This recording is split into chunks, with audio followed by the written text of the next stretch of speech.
today is... Bata pa lang si Rowena, pangarap na ng kanyang ina na siya'y maging isang guro. Isa raw kasi itong propesyong marangal at tahimik na nababagay sa kanya. Ngunit si Rowena, iba ang pinapangarap para sa sarili niya.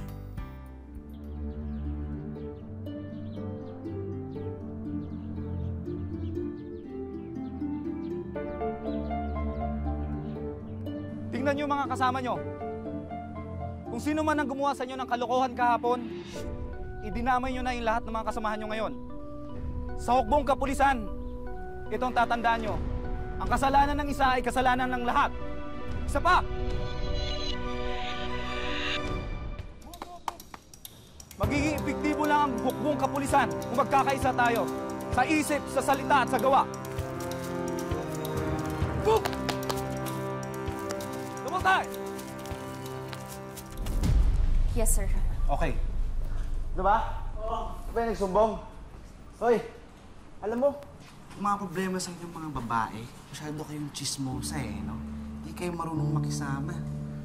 Pati ako dinamay mo. Bakit ka kasi nandito? Balita ako, hindi alam ng magulang mo na nandito ka. Teka nga lang, di ba dapat nasa kusina ka o nasa parlor ka? Nagpapaganda para sa gwapong katulad mo. Di ba? Teka lang. Huwag kang bastos. Kausap pa kita eh. Bakit ka nandito?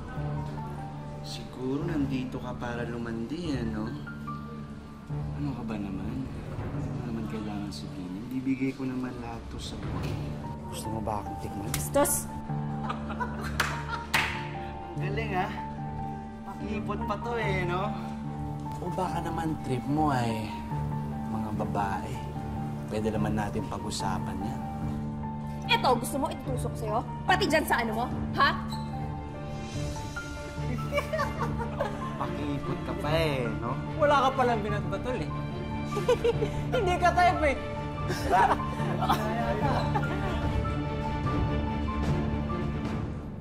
Kapag sinabing dalagang Pilipina, kaakibat daw nito ang mga katangiang mahinhin, mapag-aruga at mapagmahal sa kapwa. Kaya naman ang pinasok ni Rowena ang mundo ng pulisya. Dumaan siya sa hirap at pangungutya para lang patunayan na ang mga Pilipina ay likas ding matatag at matapang. Magandang hapon po. Ako po si Vicky Morales at ito po ang Wish Ko Lang.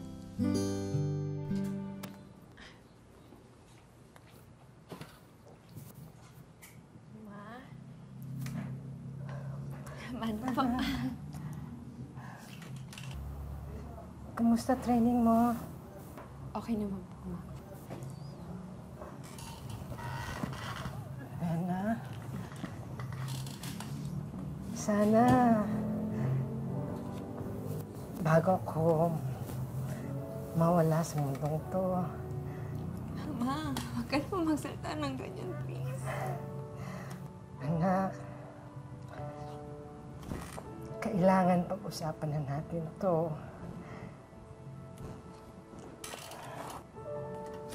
Pero sana, bago pa may mangyaring masama sa akin, makita ko na isang ganap ka na nag-teacher. Di ba, anak? Pangarap nating dalawa yun. Apo, pagsisikapan ko po. Inasikaso ka ba ni Dino? Dino! Dino, bumaba! Nasaan ka ba? Rowena. Dino! Nandyan ka ba? Dino, nandyan ka ba? Lumabas ka nga dyan. Dino! Ang ginagawa mo sa loob, ha? Tsaka, ate, ba't timing ka naman? Ano to? Wala yan. Ano to? Nagdadrugs ka? Nagdadrugs ka? Lumabas ka na nga. Bangag ka ba? Ano ba? Bakit mo ba ako pinapakialaman? Ba't hindi yung pagsisinungaling mo kay mama ang pakialaman mo? Shh! Kang maingay! Iba yun, iba yan. Alam mo ba ginagawa ng mga pulis sa adik ngayon, ha? Pinapatay. Subukan nila kung mahuli nila ako. Nakakalimutan mo na ba, pulis ako. Hindi ako magdadalawang isip na ipakulong ka, ha? Sinasabi ko, itigil mo yan. Huwag mo sabihin yan. Gawin mo. Ang problema mo, Dino, tayo na nga lang nandito, eh. Tayo na nga lang. Kung hindi ka natatakot magbago ka naman para kay Mama. Mamamatay na rin yun dahil sa cancer. Bastos ka! Tama na yan! Huwag magsasabihan ng ganyan si Mama. Sobra ka! Bakit ikaw, ate, hindi ka magtino? Parehas lang naman tayo nagsisinungaling, ha?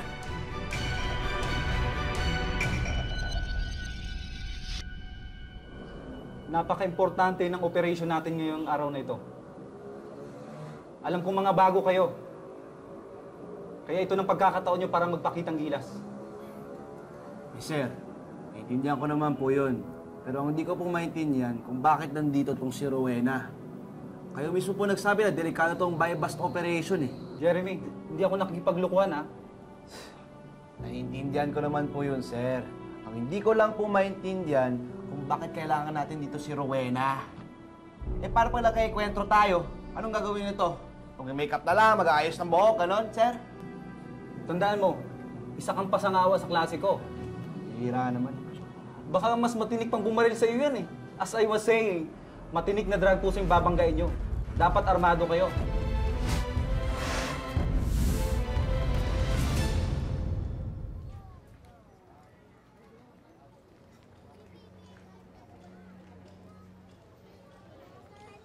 Tol, sige no eh. Pautang muna, babawi na lang ako next time, promise. Kahit 100 lang. Babawi ako next time. Anong tingin mo dito, sari-sari store? Kung wala kang pambili, magparehab ka na lang. Bawi naman ako next time eh. Sige na. Puro ka bawi. Sino yun? Sino yan?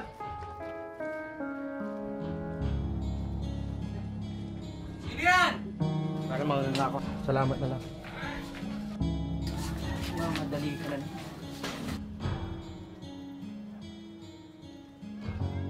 Ano nangyari? Loko yung batang yun, inuansi tayo ah. Abuli mo! Takbo! Bilisan mo! Ayun, may tumatakbo!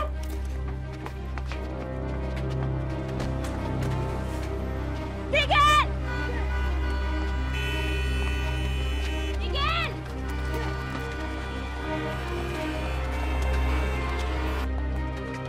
Tigil! Tumakbo pare! Ayun! Tumakbo na! Tigil! Sige, tumakbo pare! Huwag ka gagalaw! Taas kamay!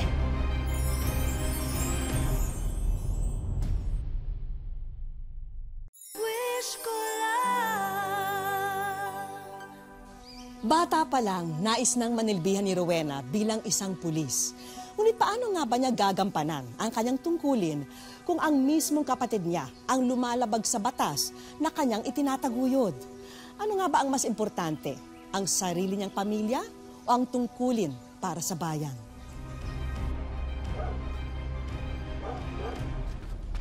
Sige! Taas kamay! Walang iya ka ha. O, same pa kami ha. Harap! Harap! Gusto kang bata ka. Dapat sa'yo tinuturuan ng leksyon. Hindi, babalik ko naman ito, no? Kalma muna. Tol, ito, ibabalik ko. Maawa na kayo sa akin. Baba nyo na yan, no? Pizza tayo.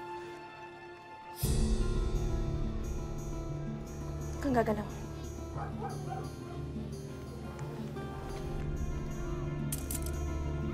Oo, same mo pa kami ha.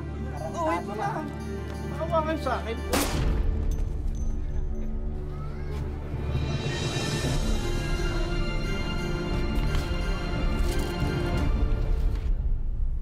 Congrats, Miss Acosalem. Balita ko, ikaw rin nakahuli. Siniswerte lang po, sir. Sir, siniswerte lang talaga yan eh. Kung ako yung nandun, sir, papatayin ko na yun eh. Dapat ako talaga yung hero dyan, sir eh. Jeremy, tama na yan, ha? Sige na, Miss Acosalem.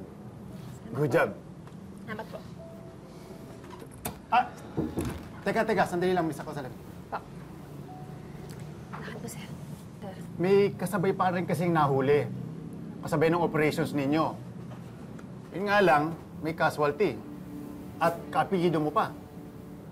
Sana mabigyan mo kami ng information tungkol sa kanya. Gino raw ang pangalan niya. Kilala mo ba siya? Ano pong nangyari? Yun, nabaril ng puser. Nasa morgue na ngayon. Until now, wala pa rin nag-claim.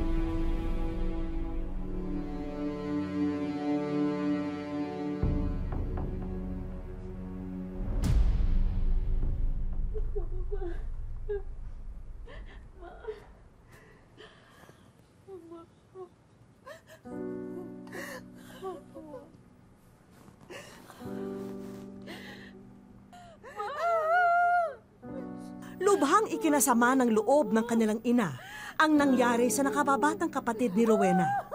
Hindi na rin niya maiwasan na sisihin ang sarili, lalo na't alam niyang meron sana siyang magagawa.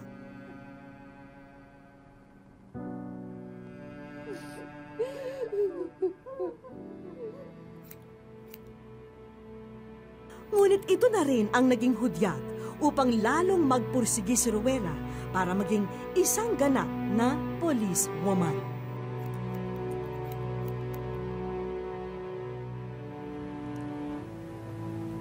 Bakit ganyan ang buhok mo? Ginagaya mo ba ako? Tsaka, bakit ka naka-uniforme na pang pulis? Rowena, huwag mong sabihin sa akin. Ma, meron ako yung pagtatapat sa'yo. Pero sana mapatawad mo ako.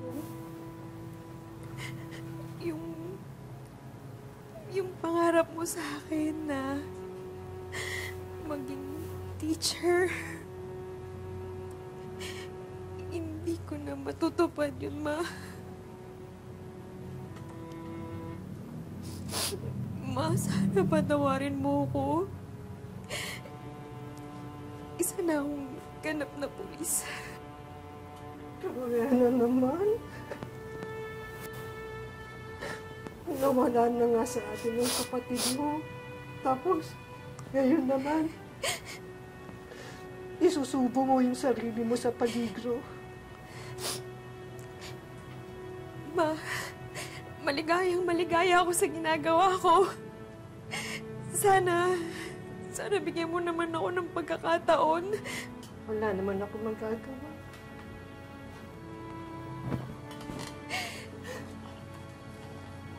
Basta anak, ha? Pangako mo sa akin na mag-iingat ka palagi na walang masamang mangyayari sa'yo. Ma, sorry pero hindi ko maipapangako na hindi ko ilalagay ang sarili ko sa peligro. Pero ipinapangako ko, magsisilbi ako ng tapat at abot sa aking makakaya. Ma, sana proud pa rin kayo sa akin.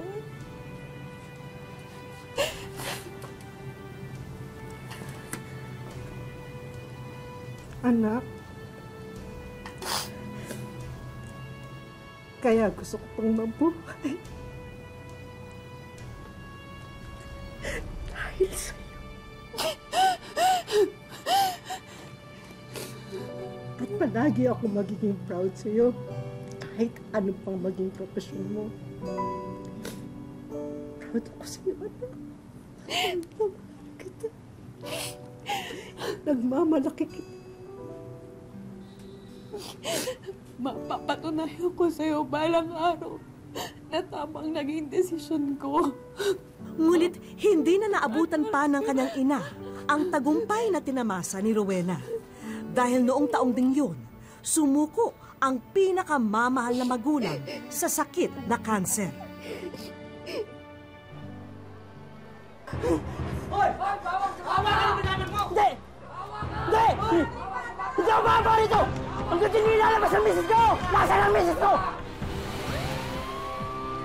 Hindi!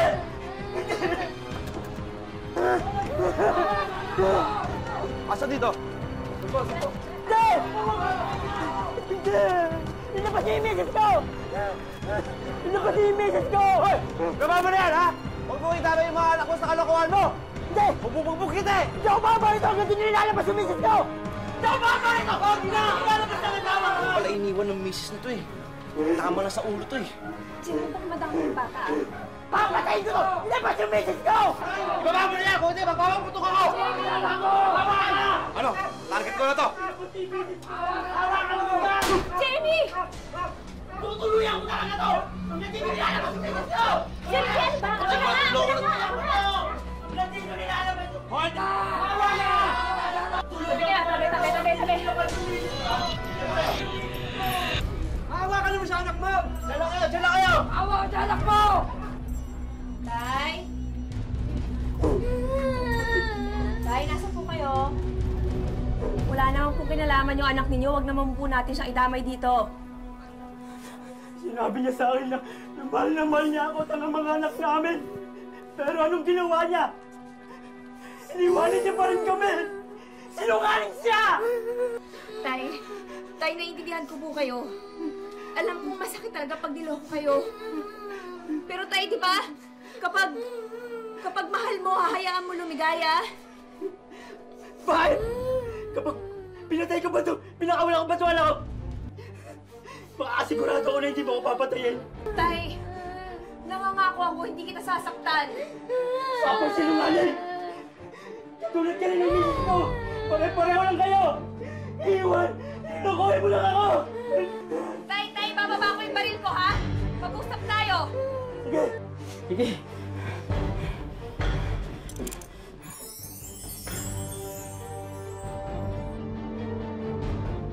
Wish ko lang.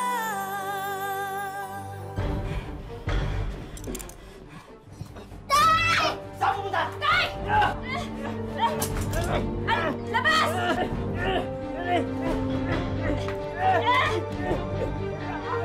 Huwag kang gagalaw!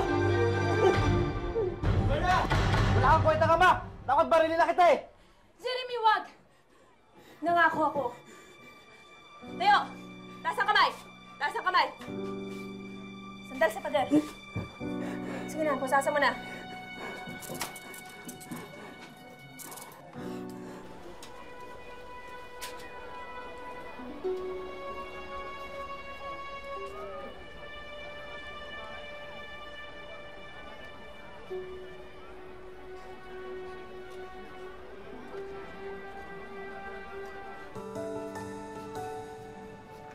Bukod sa kanyang serbisyo bilang isang pulis, naging aktibo rin si Rowena sa pagtulong sa mga batang nangangailangan. Copy. Sir, re-responde lang ako. Ikaw na bahala dito, ha? Thank you.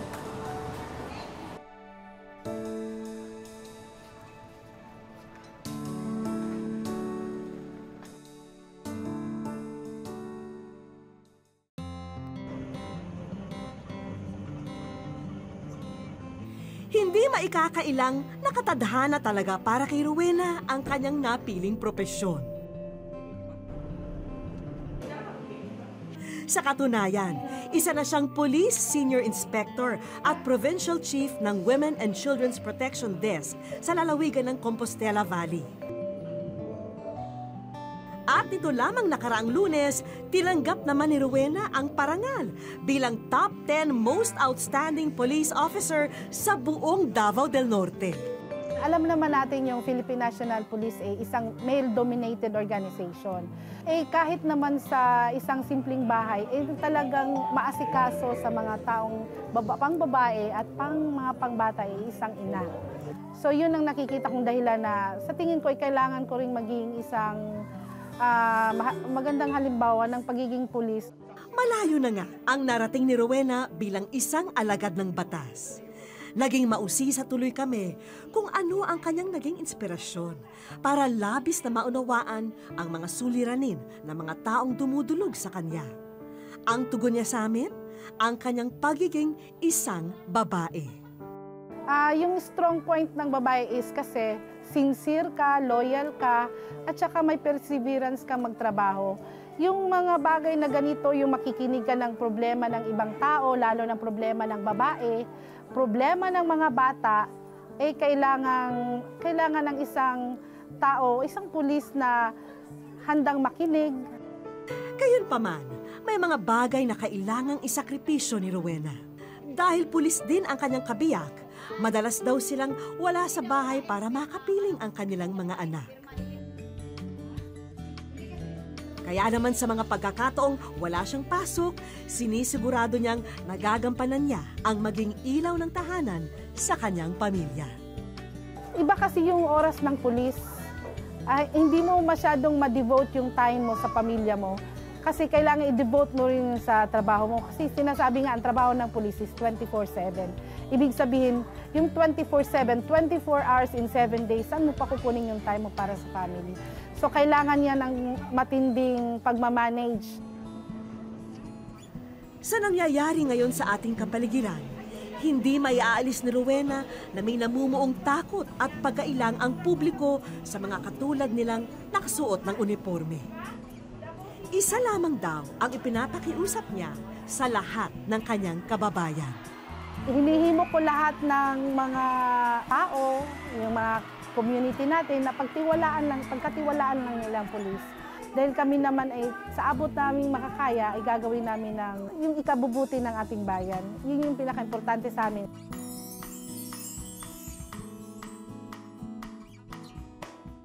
Wish ko lang.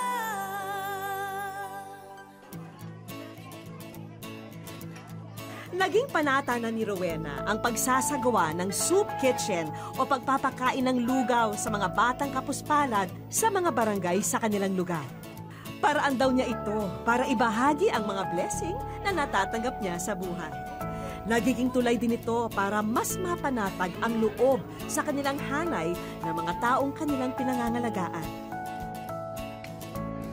Walang kaalam-alam ang mga pulis na nagsasagawa ng feeding na magiging ekstraordinaryo ang araw na ito sa tulong ng mga batang naging malapit na rin sa kanilang manang Rowena. Nagsimula kasing magsilapitan ang mga batang may tanga na puting bulaklak. Alay daw nila yon sa babaeng pulis na parating nagdadala ng pagkain sa kanila. Uy, asa man na? Thank you! Kisa man ni asa ni Gikan sa bala ni? Oras na rin siguro, Rowena, para malaman mo ang tunay naming misyon sa pagparito.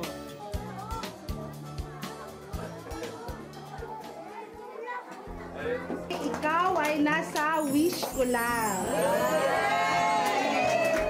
Halatang napukaw ng tagpong yun ang damdamin ng magiting na policewoman. Kasi hindi ko naman na-experience yung ganito dati. Kasi ito, pag matanda na tayo, sila yung pwedeng mag-alaga sa atin. Sila yung pwedeng mag-ingat kung anong meron tayo ngayon. So, kailangan turuan natin sila, kailangan alagaan natin sila for the future. Para makibahagi sa iyong ginagawang pagtulong sa mga kabataan, Rowena, hayaan mong sa amin na muna manggaling ang mga regalo pang edukasyon para sa kanilang lahat. Siguradong bawas na ang school supplies sa problemahin ng mga magulang ng mga batang ito.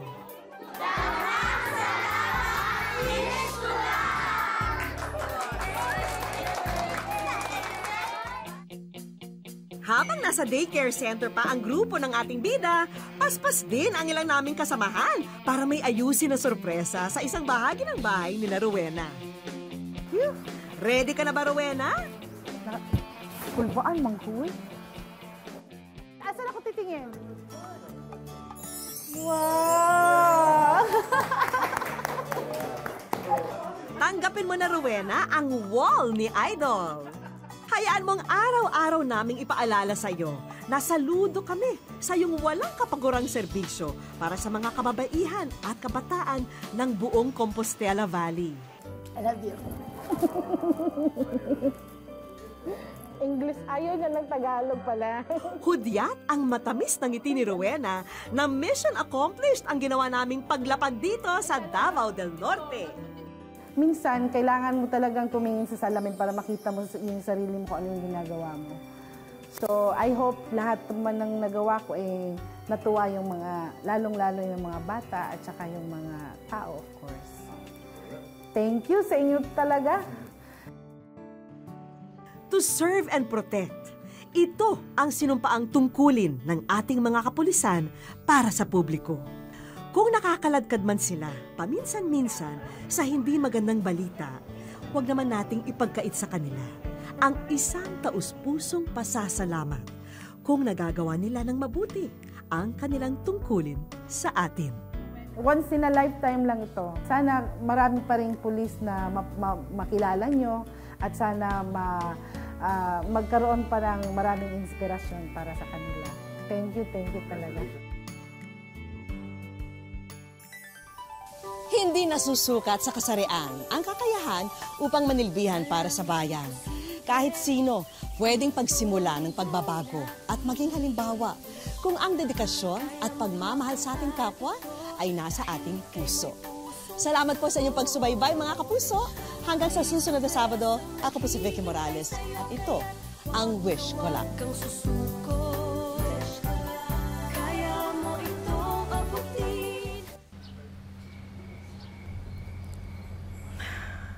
Chris, matulog ka na.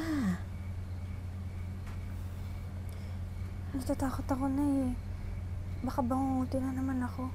Ay, naku, babangungutin ka talaga kasi nagbubuyat ka. Sige na, matulog ka na.